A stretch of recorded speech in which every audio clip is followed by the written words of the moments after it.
सुमिरन कर ले रे मन के परे ना हो, सुमिरन कर ले रे मन के परे ना, उजड़ा जब दिन मान ले हम मुक्ति ना पावे गुरु नाम। कौन कौन लमाया गुरु नाम नहीं बताओ पहले, हाथ ऊपर करके बस 2-4 जन है, बाकी चाय भजिया के दीवाना होगा हमारे भाई भाई अच्छा हाँ बिल्कुल बिल्कुल मैं बोल रहा हूँ।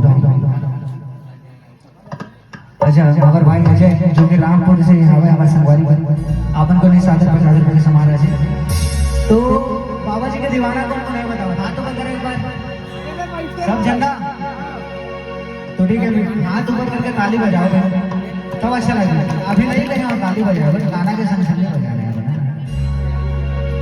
हाँ सत्य के साचा मढ़ा जग संसार हो, मोला तो माया है गुरु नाम रे, सत्य के साचा मढ़ा जग संसार हो, मोला तो माया है सत्य नाम रे। जय हो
जीवन हमार है।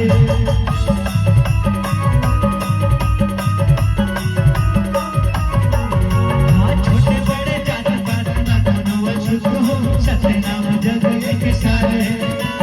जन देव दुख परि जीवना सुजान हो, अब जीवन हमार है। इतियो विचार कोटि बस परमात्मा हो, इतियो विचार कोटि बस परमात्मा हो। हृदय महव सतनाम है, हृदय महव सतनाम है।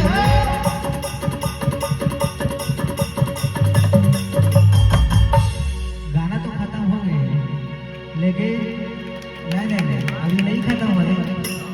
लेकिन मैं एक बार लास्ट निवेदन करूँगा, गाना गाया तो मुझे अच्छा लगा था, लेकिन आप उनके आशीर्वाद मिलते जाते जाते तो ज्यादा अच्छा है ना। ये मौका मिल ही नहीं मिली मोला, और आप मतलब कोई पता नहीं था, हमारी जिंदगी के भरोसा नहीं। आज हमारे साक्षात बाबा जी के धाम में आवा, बहुत खुशी की बात है। तो रेडी हो? हाँ सत्य के साचा मढ़ा जग संसार